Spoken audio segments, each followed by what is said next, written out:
안녕하세요.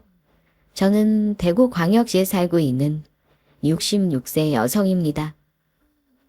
어릴 적 동네에서 관상 보던 할머니가 저를 가만 보고 남편 복은 있겠다고 했던 말이 노년이 된 지금이야 많이 생각나네요. 팔자에 타고나기 사람마다 복을 하나씩은 준다고 하는데 저는 필시 남편 복은 있었나 봐요.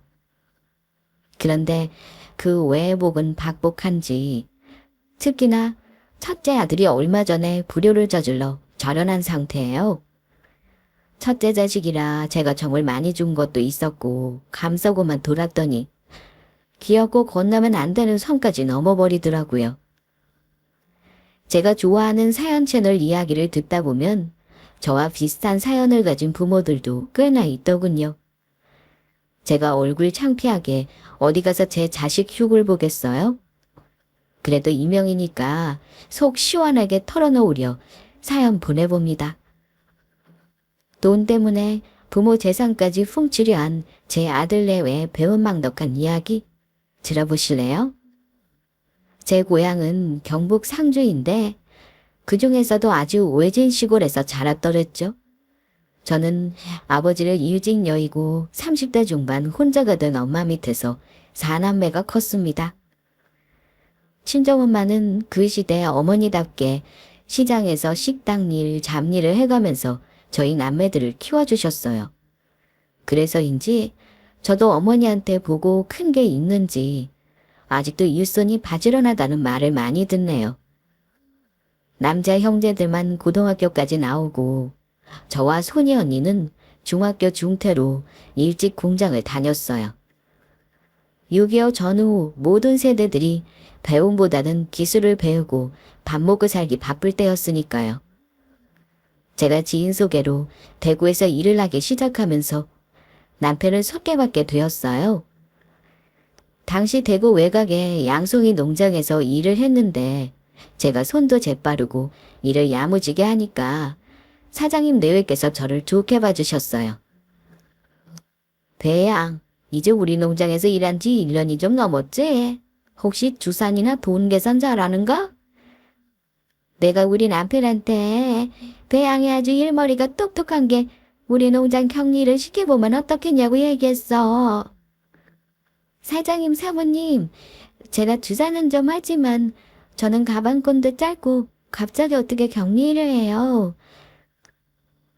격리라고 해서 아주 힘들고 복잡한 게 아니야. 우리가 전국적으로 버섯을 출하하다 보니까 버섯 물량이나 기본적인 사무엘 같은 것만 봐주면 돼. 대신 지금 버섯 따는 일보다 월급 배는 줄 거고. 월급을 2배로 주신다고요? 저는 고마운 말이지만 제가 할 수 있을까요? 부담스러워할 필요 없어. 배양이 일하는 거 보니까 하고도 남을 일이야. 일단 우선 먼저 해봐. 대신 내가 추천한 거니까 잘해야 해. 고맙습니다, 사모님. 열심히 해보겠습니다.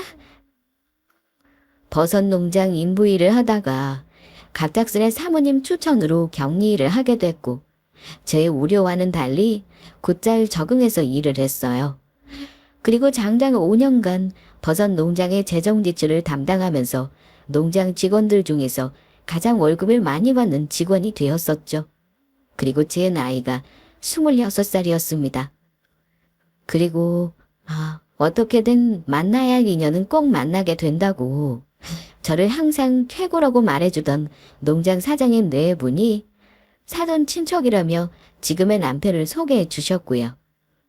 남편은 대구에서 제법 규모가 있는 정비소에서 일을 하던 말단 정비사였어요. 나이도 저보다 1살 연상이 대구가 고향이라고 하더라고요. 사람이 이목구비가 큼직큼직한 게 남자다운 스타일이었고 성격도 경상도 남자답게 무뚝뚝하지만 석정이 있는 사람이었어요. 시집을 갔더니 홀 시어머니의 형제가 여동생 하나 있더라고요. 시어머니는 저와 만나기 몇 년 전 겨울에 계단에서 미끄러져서 허리를 다치셨고요. 하지만 남편, 시누이, 시어머니 모두 사람들이 정이 많고 좋은 사람들이었고 무엇보다 저를 참 많이 좋아해 줬어요. 이런 사람들이라면 같이 가족을 이뤄도 좋겠다는 생각을 가졌고 바로 결혼을 했더랬죠.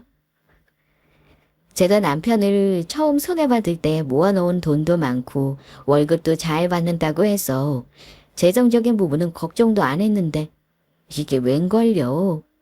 시집을 가자마자 본인 남편이 친구들 개모임 갯돈을 땡겨서 결혼자금으로 쓴 게 아니겠어요? 여보, 분명 당신 통장에 남아있던 그 돈이 출금되고 없어. 신고해야 하는 거 아니야? 아, 그게 사실은 내가 갯돈을 미리 땡겨서 결혼할 때 썼던 거라서 나머지 금액은 반환했고 갚아야 할 돈도 있어. 왜? 분명 나한테는 당신이 저축한 금액이라고 했잖아. 뭐하러 갯돈까지 받아서 결혼을 해? 내가 돈 많이 필요하다고 했어. 아니지. 그래도 당신같이 좋은 여자를 신부로 맞이하려면 그렇게도 해야 하니까 그랬어. 난 날 속이고 허풍이 심한 사람과는 같이 못 살아. 우리 아직 혼인신고 전이니까 다시 생각해보자. 이건 아닌 것 같아. 여보, 미안해. 내가 당신이랑 꼭 결혼하고 싶어서 그랬어. 다시는 안 그럴게. 나는 두 번은 없어. 다시 한번 날 속이고 이런 일 벌였다간 아무 소리 없이 바로 헤어질 테니 그렇게 알아. 그렇게 신혼 초기에 살짝 헤어질 뻔한 돈 문제 사건 이후로 남편은 제게 꼼짝도 못하고 잡혀 살았고 자신의 약속대로 두 번 다시 저를 속이거나 속썩이는 일은 없는 남자였네요. 신혼 초 액땜을 한 뒤로 결혼한 해에 바로 아들을 가졌고 다음에 딸을 낳고 살았어요. 저는 버섯농장 재정 관리를 5년 넘게 해서인지 집안 가게 관리는 눈 감고 할 정도로 똑소리 나게 했고 결혼 5년 만에 작은 아파트를 저희 자가로 처음 구매하게 됐어요. 아이들이 아직 갓난쟁이일 때 저희 집을 살 수 있어서 얼마나 기뻤는지 몰라요. 남편은 저 덕분에 작은 아파트라도 샀다면서 명의도 제 앞으로 하라고 하더군요. 지금 생각해보면 아직 젊고 작은 것 하나 더 행복해하던 그 시절이 가장 행복한 순간이 아니었나 싶네요. 모든 것이 좋을 수 없다는 말처럼 남편과 제 사이는 좋은 편이었고 나이가 들수록 재산 모아가는 재미도 있었지만 저희 부부에게도 말 못할 소거리가 하나 있었어요. 바로 자식 문제였죠. 첫째 아들은 자라면서 유독 공부에 취미가 없었고 10대, 20대에 안 좋은 친구들과 어울려 방황하더니 30이 될 때까지 정신을 못 차렸어요. 다행히 30쯤에 친구 소개로 며느리를 만나 정신을 좀 차리는가 싶더니 직장도 길게 다니지 못하고 몇 개월에 한 번씩 계속 옮겨 다니더라고요. 그러다 보니 저희 부부에게 계속 돈 때문에 손을 벌리는 일도 많았고요. 그래도 둘째 딸은 결혼을 안 한다고 독신을 고수해서 그렇지 대학교 교직원 일을 하면서 자기 앞가림은 똑소리 나게 하는 애였으니 아들에 비하면 그나마 덜했다고 할까요? 아들이 결혼을 하고 신혼초에 며느리를 데리고 저희 집에 찾아왔을 무렵이었어요. 알고 보니 며느리가 신혼여행에서 아이를 가져서 손주를 임신한 게 아니겠어요. 제 인생 첫 손주라니 그날의 기쁨과 감동은 이루 말할 수 없었네요. 아버지, 아내가 이제 임신 8주라고 하더라고요. 이제 곧 첫 손주 보시겠네요. 병원에서 의사가 아기집도 잘 자리 잡았고 다 건강하다고 해요. 그럼 아들이야 딸이야. 나는 이왕이면 손자를 안아보고 싶구나. 아이고 당신도 아직 성별은 몰라. 그리고 딸이면 어떻고 아들이면 어때? 우리 손주가 건강하기만 하면 되지. 그리고 오늘은 두 분한테 다른 얘기를 있어서 왔어요. 우선 이 서류들 좀 봐주세요. 제가 알아본 PC방 사업인데 아버지 어머니가 보고 투자 좀 해주세요. 갑자기 잘 나가다가 왜 이래? 누가 사업을 한다고? 네가? 직장 하나도 1년 이상 못 다니던 놈이 무슨 사업이야? 사업이 누구의 이름인 줄 알아? 그럼 손가락만 빨고 살아요. 곧 애도 태어나고 뭐라도 벌어먹고 살아야 하는데 저도 뭔가 해야죠. 명준아, 갑자기 PC방 사업이라니. 아빠 엄마는 처음 듣는 말이라서 너무 당황스럽구나. 말만 안 드렸지 지난 2년간 계속 알아보고 준비하던 일이에요. 돈이 없어서 그렇죠. 돈 없다는 건 다 핑계야. 어떻게든 하고 싶은 게 있으면 사람이 절실하고 알아서 움직이게 되어 있어. 그렇게 사업이 하고 싶다면 네가 막노동이라도 해서 자금을 모았겠지. 누가 저 같은 토자를 써줍니까? 그리고 사람의 기본 시장이라는 게 있는데 저는 맨땅이잖아요. 함부로 못 들이내죠. 너가 30 넘게 나이 먹고 돈 한 푼 안 모으래? 얼마든지 시간 충분했고 야무지게 건실하게 살았으면 1억도 넘게 모았겠다. 허구한 날 친구놈들이랑 술 처먹고 놀러가고 한다고 흥청망청 써제끼더니 이제 아쉽냐. 멍청한 놈. 손주 임신 발표는 너무 좋았는데 갑자기 아들이 자기는 직장 다닐 깜냥이 안 되니까 사업을 구상 중에 있다더군요. 그러면서 저와 남편에게 사업 자금을 대달라고 하는 거예요. 그 말을 끝으로 안방 분위기가 싸해지면서 남편이 울그락불그락 하는데 제 심장이 다 조마조마하더군요. 사실 아들이 몇 개월 전에 결혼할 때도 저희 부부가 전세 보증금이나 혼수에 도움을 줬었거든요. 이미 1억이 넘는 돈을 해줬는데 또 돈 얘기를 하니 남편이 노발대발 할 수밖에요. 손주가 뱃속에 있는데 혹시나 해가 갈까봐 저는 아들과 며느리를 데리고 집을 나왔어요. PC방인지 컴퓨터 게임하는 그런 장사는 나도 모르지만 장사는 쉬운 일이 아니야.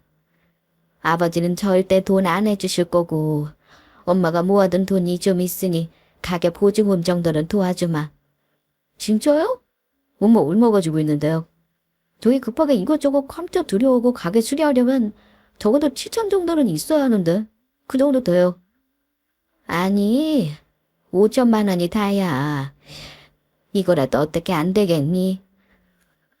더 필요하지만 어쩔 수 없죠. 나머지는 저희가 구해볼게요. 고마워요 엄마. 역시 엄마밖에 없어요. 명준아, 엄마는 다른 소원 하나도 없어.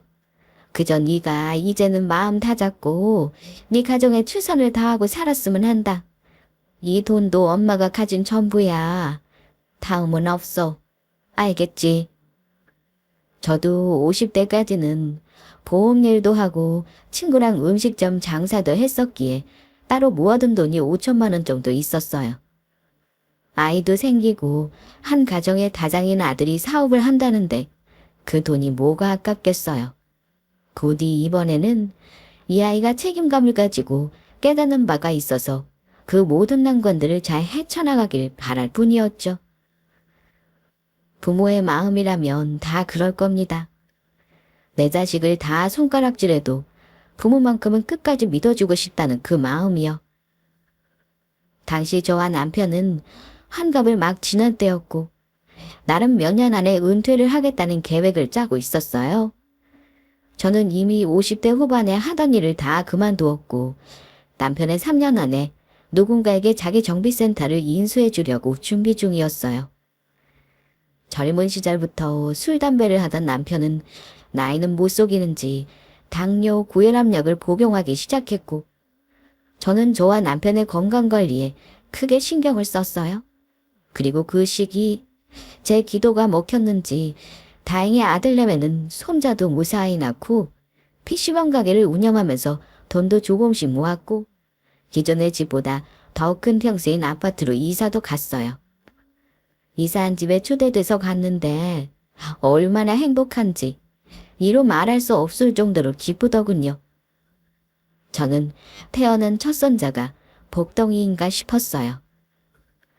그렇게 시간이 흘러 아들도 사업한 지 4년 정도가 지나던 때였고 나름 분점 2개까지 내면서 승승장구를 하고 있었는데 하필 그때 세계 경제가 휘청일 정도로 모두들 힘든 나날을 맞이하게 된 거 있죠. 전 세계 곳곳에서 긴급한 상황이 일어났고 사람들이 많이 모이는 자리는 전부 피하게 되면서 소상공인들이 얼마나 많은 피해를 받았는지 몰라요. 제 아들도 그 중에 하나였고요. 남편은 1년 전에 운영하던 정비소를 다른 사람에게 팔고 은퇴를 해서 피해가 없었지만 아들 가게들은 전부 피해가 엄청난다 보더라고요.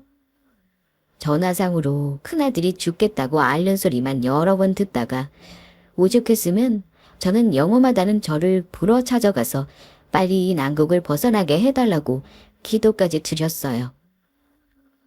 그러던 어느 날 큰아들 내외가 어린 손주까지 안고 비정한 표정으로 저희 부부를 찾아왔어요. 요즘 어디 돌아다니기도 그런데 어린애까지 데리고 니들이 웬일이냐? 아버지, 저희 가게 세 군데 모두 세도 못 내고 있어요. 있던 직원들도 대부분 정리하고 하고 벌써 2달째 답이 없어요. 그러니 이번 한 번만 저희 좀 도와주세요.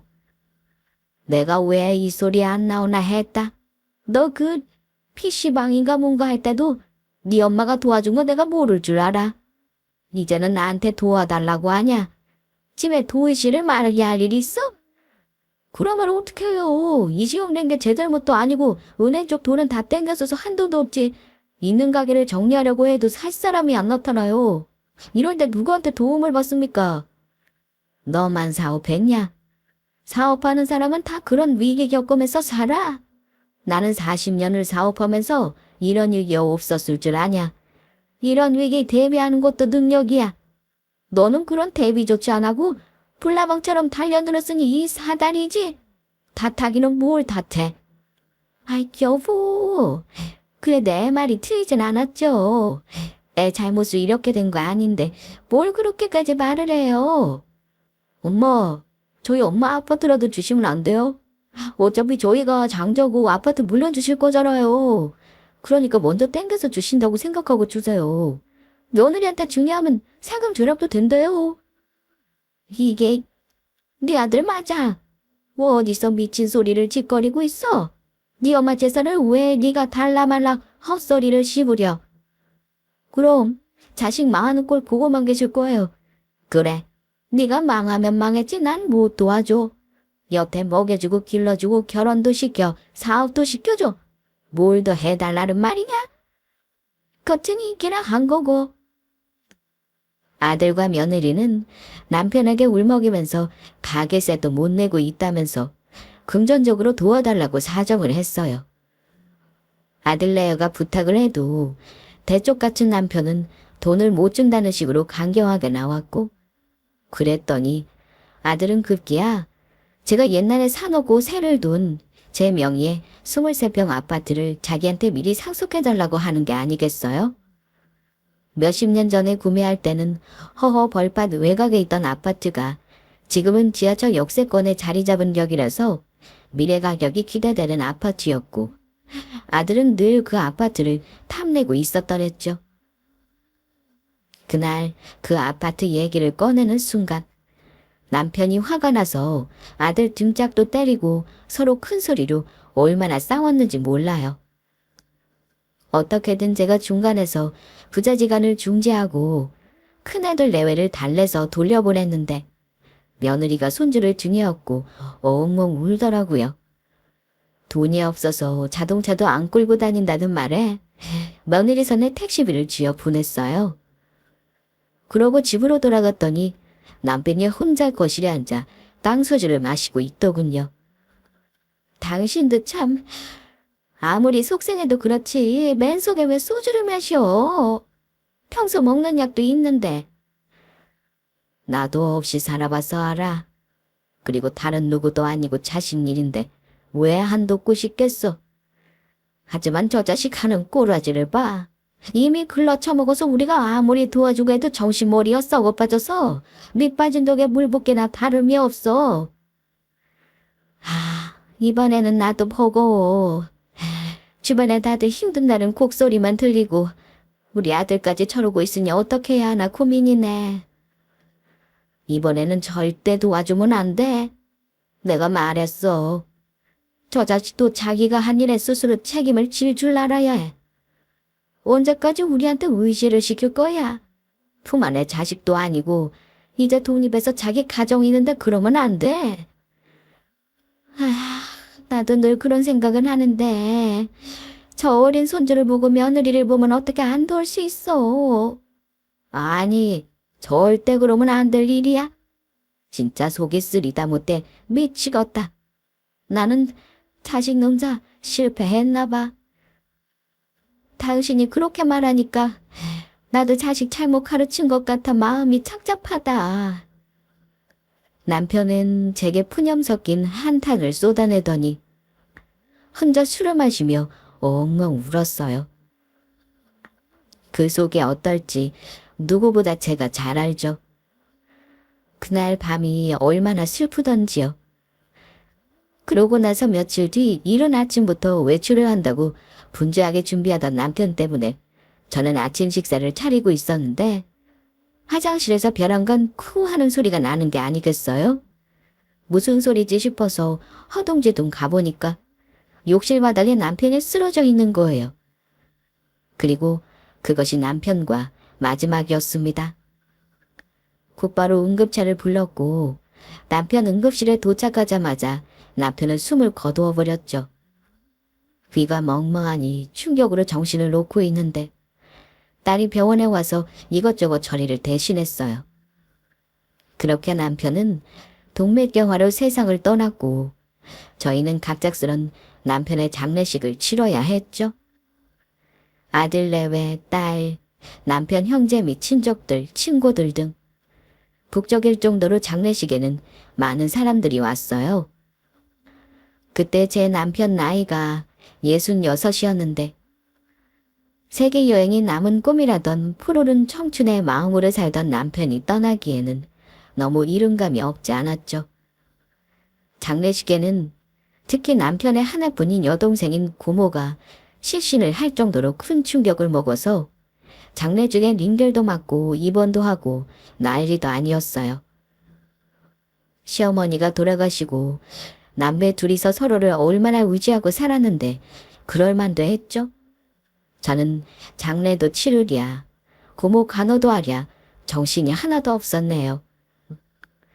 장례 3일째 아들 내외가 직원들이 얼마 없어서 가게 있으니 부족하다며 장례 끝까지 못 입고 가야 한다고 하더라고요. 그래도 자식인데 남편 가는 길 끝까지 보면 얼마나 좋을까 내심 섭섭했지만 사는 게 힘드니까 어쩔 수 없겠구나 하고 그렇게 하라고 했어요. 어머님도 너무 정신이 없으시죠? 그래도 이것저것 챙기시는 거 보니 너무 대단하세요. 해야 하는 건 해야지. 손주는 사돈께서 맡아주신 거지? 아직 애도 어리고 가게도 여러 하니 이만 가보렴. 죄송해요. 어쩔 수 없네요. 어머님 장례 끝나시고 집으로 바로 가세요? 아니, 고모가 너무 상태가 안 좋아서 내가 고모네 같이 가야 할 것 같아. 그 집 자식들도 일 때문에 바쁘다는데 누가 챙길 거야. 내가 가서 챙겨야지. 그거 왜? 그냥 어머님 장례 끝나고 저희 집에도 한번 오세요. 어머님 몸 많이 상하신 것 같아서 몸보신 음식 해드리려고요. 아버님 안 계시는 집에 혼자 계시면 그렇잖아요. 말이라도 고맙다. 그래도 너랑 명준이가 장례에 많이 도와줘서 잘 치렀구나. 아니에요, 어머님. 고민에 잘 다녀오시고 저희도 또 찾아뵐게요.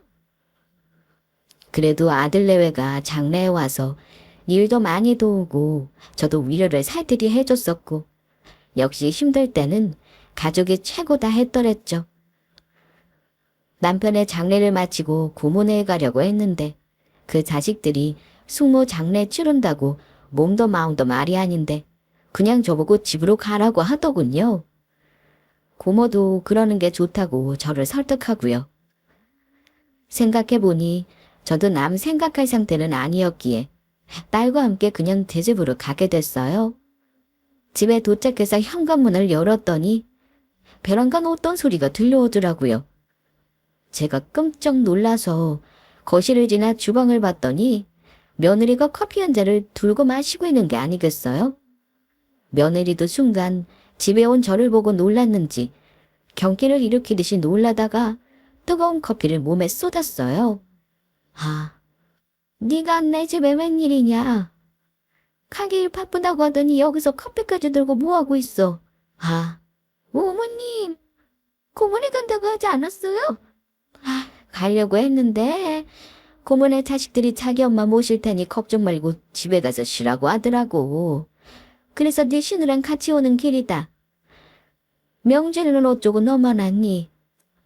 그냥 어머님 집에 뭘 두고 간 게 있어서 찾으러 온 길이에요.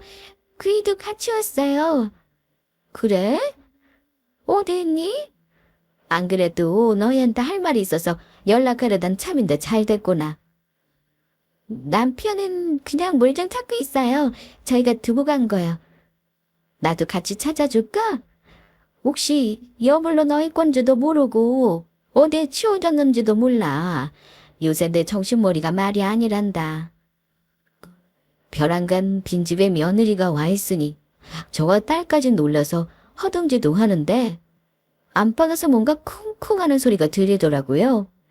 아들도 같이 왔다고 하더니 안방에 있나 싶어 문을 열었더니 기겁할 광경이 펼쳐졌어요. 안방 장롱문들이 다 열려있고 그 광경은 흡사 도둑이 들었다고 할 정도로 난장판이었죠. 아들의 녀석은 제가 문을 열었는지도 모르고 뭘 막 찾는다고 물건을 다 헤집어 놓고 있더라고요. 여보, 아무래도 엄마가 아파트 계약서나 재산될 만한 걸 다른 데 숨기신 것 같아. 아, 그렇지 않고서 이틀이나 뒤졌는데 지푸라기라도 안 나올 것. 우리 아빠 한 푼에 덜 뒀다는 수전 넣더니 우리 엄마도 똑같네. 돈은 어디다 숨겨놓고 치고 있는데 당최 알 수가 없어.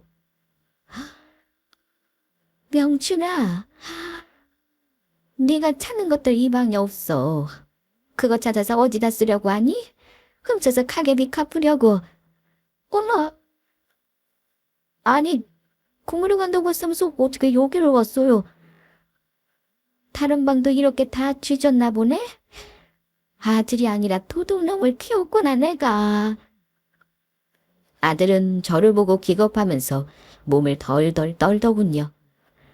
하긴 부모 돈이기는 하지만 도둑질은 도둑질이니 도둑이 제발이 저릴 수밖에요. 아들은 알고 보니 제 명의 아파트와 보험 관련 서류, 집에 있을 재산 한 푼이라도 찾으려고 그렇게 집안을 이틀간 뒤졌던 모양이었어요.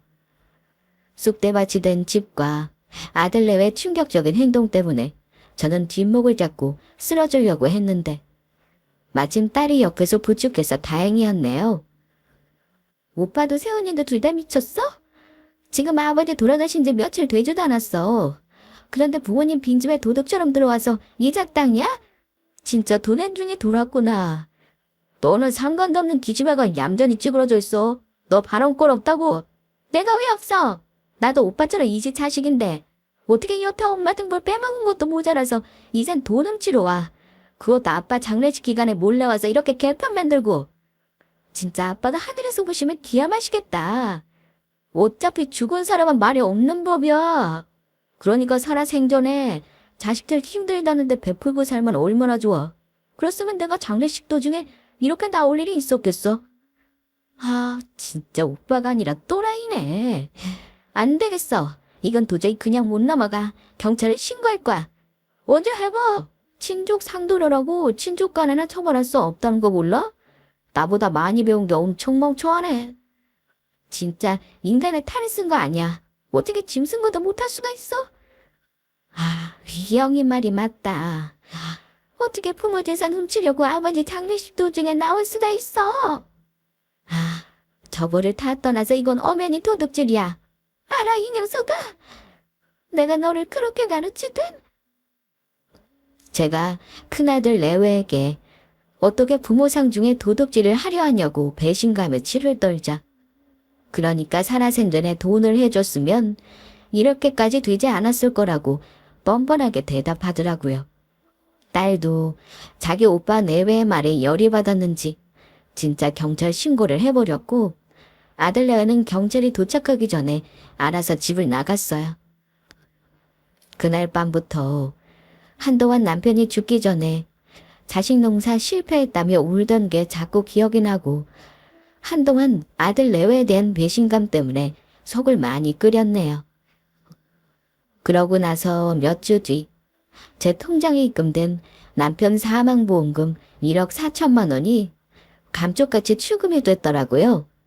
바로 아들 짓이었어요. 아들은 20대부터 제 통장 비번을 알고 자기 필요할 때마다 돈을 빼갈 때가 있었거든요. 늘 돈 때문에 전전긍긍하던 아들이 늘 안쓰러워 배를 굶고 다닐까 제가 그렇게 하도록 용인한 것도 있었고요. 그래도 다른 돈도 아닌 남편 목숨값을 들고 간 아들은 도저히 용서가 안 되더군요. 제가 아들 내외에게 연락을 해도 받지도 않고 PC방 가게를 가도 문이 닫아져 있고요. 이른바 돈을 들고 튄 잠수였어요. 너희 오빠가 아빠 사망보험금을 죽음에 가더니 연락이 안 된다. 가게 문도 다 닫아져 있고. 전화 계속 해봤어? 문자나 메시지도 해보고 집에도 찾아가 본 거야? 몇 날 며칠을 하고 있는데 다 안 돼. 작정하고 숨은 것 같아. 그러게 왜 통장 비밀번호를 알려줘. 오빠 돈에 개념 없는 거 알면서. 이런 짓거리를 할 줄 알았니? 부모는 아무리 그래도 자식을 믿으려고 하지 애초에 배신해 이런 생각은 안 해. 그것도 사람 봐가면서 해야지. 오빠는 가족이지만 인간 자체가 말종이잖아. 이번에 아빠 장례식 때 엄마 재산 훔치려고 시도한 것만 봐도 제정신이 아니잖아. 다 내 업보다. 내가 전생에 무슨 죄를 지었길래 이런 자식을 낳고 이런 꼴을 보는지 모르겠다. 엄마, 진심으로 하는 말인데 오빠 법적으로 처벌하자. 이번에 보험금 들고 튄 거는 도둑질 미수했던 거랑은 차원이 달라. 일단 말 나온 김에 변호사를 찾아가고 오빠네 집도 나랑 같이 가보자.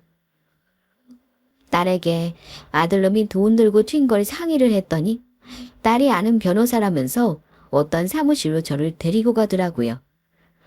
변호사에게 아들 처벌에 대한 법적인 자문을 하니까 아들이 얼마 전에 뻔뻔하게 한 말대로 친족 간의 범죄에 면제가 되는 것이 있더군요. 하지만 변호사는 피해자가 고소를 하면 처벌이 가능하다고 했어요. 현재 피해자인 제가 아들을 고소하면 그런 아들이 기소가 되고 형사재판에 넘겨져 처벌을 받을 수 있다는 거였어요. 남편에게 죄 짓는 기분이라 아들을 고소해야 하는 게 맞는데 저는 끝까지 내 자식을 처벌을 한다는 게 여간 고민되는 일이 아니었어요. 일단 저는 알겠다는 말만 하고 변호사 명함을 받아 집으로 돌아왔고 생각난 김에 아들에게 피해자인 내가 너를 고소하면 친족이라도 처벌할 수 있다고 문자를 보냈어요. 하루빨리 아버지 목숨값 돌려놓고 죄를 빌라고도 하고요. 그랬더니 얼마 뒤 아들 내외가 제 딸아이 직장까지 찾아가서 겁박을 하고 난장판을 쳤나 보더라고요. 까막눈인 엄마가 법에 대해 알 리 없고 딸이 주동자였을 거라고 찾아가 그런 짓을 벌인 거였어요. 엄마, 나 이제 얼굴을 들고 학교를 갈 수가 없어.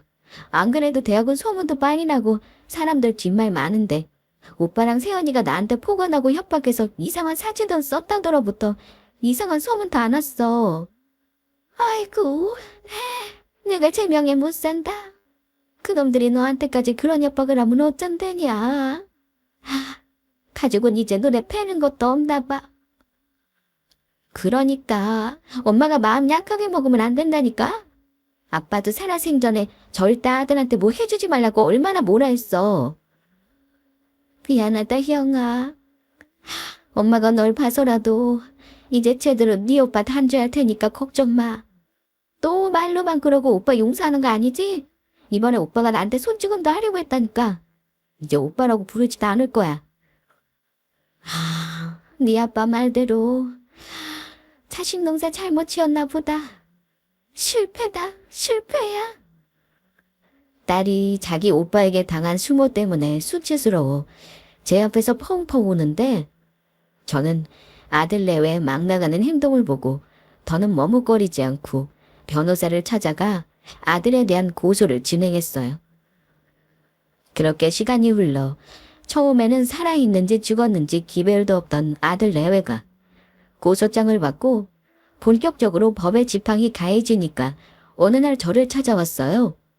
얼마 전 아들네가 집안을 지지면서 나를 피운 후로 집 현관 도어락까지 교체를 한 상태였기에 저희 아파트 입구에서 둘이 죽을 치고 있더라고요. 엄마! 엄마는 아빠랑 다른 분이시잖아요. 아들이라면 끔뻑 죽는 분이 어떻게 공수까지 하려고 들어요? 엄마한테 자식보다 돈이 먼저였어요? 우리 엄마 고상한 척 하시더니 장난 아니셨구나. 헛소리 그만하고. 나는 니들이 부모를 농락하고 함부로 돈을 꺼내간 걸 용서할 수가 없어. 그리고 네 동생 직장까지 가서 그런 행패를 벌여. 네가 내 자식 맞니? 난 차라리 어디서 내 친부모라면서 부모 부자가 짠하고 나타났으면 좋겠네요. 그럼 내가 이런 불필요한 짓들을 하지 않아도 될 텐데 말이죠. 네 자식 보기 부끄럽진 않니? 너도 보면서 어떻게 이런 짓들을 해? 그냥 지금이라도 늦지 않았으니까 아빠 보험금 돌려놓으렴. 이미 돈 썼어요. 집도 새로 구하고 가게 정리도 했고요. 다 쓴 돈을 어떻게 돌려놔요? 포기하세요 그 돈. 기어이 네가 돈에 눈이 뒤집혀서 아빠 목숨값에 그따위로 날려? 내가 절대 너 용서 못한다. 난 한 번 하면 한다는 사람이야. 언제 해보세요. 저는 배째라예요. 없는 돈 어떻게 내놓으라는 겁니까? 그러게 진작에 돈을 해줬으면 내가 왜 이러냐고요. 너는 더는 내 자식이 아니다. 내가 이제는 법대로 진행할 테니 앞으로 개인적으로 사사롭게 찾아오지 말거라. 어머님, 무슨 말씀을 그렇게 하세요? 그러니 이가 어머님한테 쌓이고 사오는 게 많죠. 남편 말이 틀린가요? 저희 몇 번이고 시부모님 찾아가 도와달라고 하고 거절당했을 때 얼마나 울었는지 아세요? 아버님은 냉정하다 생각은 했지만 어머님도 이 정도로 돈 욕심 많고 변덕 있으신지 몰랐어요. 계속 이러시면 어머님 손주는 평생 안 보여드릴 거고요. 내가 내 자식도 안 보겠다는데 하물며 손주가 중할까? 그렇게 하렴. 엄마, 이 일 힘들게 만들 좀 하고 고소 처리해 주세요. 그렇게 귀하다는 아들 진짜 콩밥 먹이실 건 아니죠? 엄마가 아버지 보험금까지 큰 돈 어디다 쓸 건데요? 그냥 저희 마지막으로 도와주셈 칠할까요? 노인네, 끝까지 고집 부리실 거예요? 아들놈이 저보고 1억 넘는 보험금이 자신보다 아깝냐며 그걸 어디다 쓸 거냐고 빈정대더라고요. 저는 그런 아들내외에게 평생 남편 목숨값 쓸 생각 없었다며 제가 죽기 전에 사회에 환원하고 갈 거라고 했어요. 아들은 사과나 자신이 한 짓에 대해 비웃기는커녕 제가 자기 일에 마음이 약하다는 걸 영악하게 간표하고 되려 아주 당당하게 도와준 걸로 하고 넘어가자던 거예요. 하지만 딸과 생전 남편이 아들에게는 아주 모질고 강하게 나가야 된다는 말에 이자는 공감했기에 고사는 그대로 진행하고 보험금도 돌려받을 생각이었습니다. 결론이 나지 않고 서로 입장만 말하는 상황에서 아들 부부 아이 다툼은 머리가 찌끈거리고 다리가 후달리는 설전이었어요. 저는 더는 아들네와 말을 섞지 않고 묵묵부답으로 대응하다가 집으로 들어와서 서류를 들고 나왔습니다. 여태 아들이 20대 성인 된 이후로 돈 좀 해달라고 할 때마다 보냈던 통장 내역이었어요. 딸과 함께 은행을 가서 김명준이라는 아들 이름으로 이체한 내역을 모두 정리했거든요. 적게는 50만 원부터 많게는 1억이 넘는 돈들이 주르륵 나열이 되어 있었더랬죠. 아들은 제가 넘겨준 종이를 넘겨보며 자기 이름이 적힌 걸 보고 대충 눈치를 챈 모양이었어요. 저는 아들에게 내가 빌려달라고 해서 빌려준 돈들이며 심지어 사고 쳐서 합의금 3천만 원은 나한테 차용증까지 써주고 빌려갔다고 말했어요. 성인 이후 여태까지 15년간 아들이 집에서 가져간 돈이 도합 5억이 넘더라고요. 네가 아빠 보험금 순순히 안 돌려줄 것 같아서 내가 그럴 줄 알고 네가 여태 나한테 빌려간 돈 일부도 반환소송 걸었다. 마음 같아서는 5억이 넘는 돈 다 돌려받고 싶지만 차용증에 카드 써서 들어간 돈은 1억이 좀 안 되더구나. 그거라도 받으려고. 엄마, 그거 진짜 너무한 거 아니오? 이미 시효 지난 지가 언젠데 그 돈들을 다 갚으라고 해요. 알고 보니 우리 엄마가 아빠보다 더한 사람이네. 나도 자식 키우지만 그렇게는 안 될 것 같은데. 아빠 돌아가시고 돈독이 올랐어? 이미 법적으로 진행 중인 일이니 더는 입 아프게 말할 거 없지. 앞으로 공적으로 필요한 건 변호사 통해서만 말하거라. 고소 진행을 하면서 아들 재산을 추적해보니 아니나 다를까 남편 보험금으로 빚을 갚기는커녕 지방 소도시에 30평대 아파트를 사놨더라고요. 그리고 운영하던 가게 새 것도 정리해서 1억 5천만 원 정도 가지고 있었고요.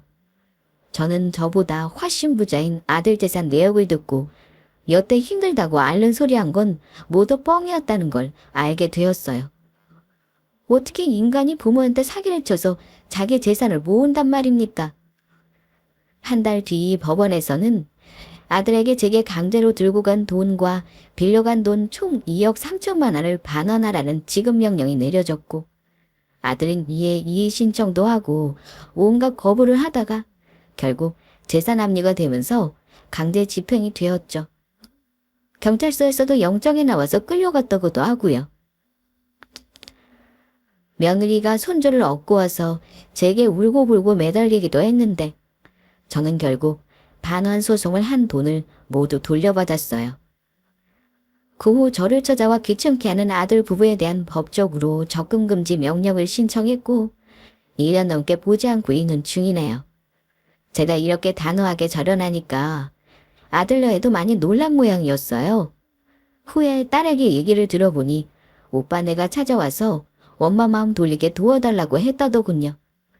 자기들은 이제 원룸 쪽방구에서 살고 일도 못 구해서 길거리에 나앉게 생겼다며 우는 소리를 했나 봐요. 딸은 아들 부부가 자기와 저한테 한 짓에 치를 떨고 있었기에 더 이상 연락 받지도 않고 투명인간 취급했다네요. 아들 내외는 저한테 돈 2억 3천만 원 상환하고 남은 돈으로 원룸 하나 구해서 사나 보던데 그래도 집 보증금이 있어서 천장 달린 집을 구한 게 어디예요? 그게 없어서 얼어 죽는 사람들도 허다한 파네요. 앓는 소리를 해도 아들 외에는 영악한 면이 있으니 잘 살 거고 여차하면 며느리 처벌하는 마지막 비빌 언덕도 있지 않겠어요? 저는 자식 한 명 잃은 셈 치고 더는 아들네 걱정이나 생각은 하지 않기로 했어요. 엄마, 오빠한테 그렇게 시달렸으면서 제 아파트 해주시면 어떡해요? 내가 자식으로 엄마 볼 면목이 없어. 괜찮아. 넌 여태 한 번도 집에 돈 갖다 쓴 적도 없고 내가 너랑 네 오빠한테 해준 돈 내역 정리하러 갔을 때 네 얼굴 보기가 민망하더라. 같은 자식인데 누구는 해주고 누구는 안 해주고 한 것 같아서 말이야. 그래도 난 괜찮아요. 나야 혼자 사니까 돈이 뭐가 그렇게 중요해? 안정적인 월급도 받고 나름 살만해요. 내 걱정 안 해도 되는 거 알죠? 부모는 죽을 때까정 자식 걱정이지. 네 아빠도 살아생전엔 너 시집가면 꼭 아파트 한 채 해준다고 했었어. 뒤늦은 감이 있다만 아빠 뜻도 있고 해서 내가 해주고 싶더라. 엄마도 오빠 연락 안 받은 지 꽤 됐죠. 난 몇 달 넘은 것 같아. 잘 사겠지 뭐. 언니도 있고 자식도 있으니까. 너나 나를 걱정하는 게 훨씬 낫겠다. 나는 1년 동안 좋은 소리 안 듣고 살았더니 속이 다 시원하구나. 해방된 것 같고. 진작에 아들에게 이렇게 모질게 굴었어야 했나 싶을 정도로 속이 후련하기도 하고 마음 한 곳이 아려오기도 하고 그렇더라고요. 이제 남은 제 여생을 즐기며 저만 오롯이 생각하며 사는 시간을 보내려 하네요. 그런 의미로 현재는 딸과 함께 제주도 걷기 여행을 왔어요. 그렇게 그간 하지 못했던 꿈들을 하나씩 도전해 보려고 합니다.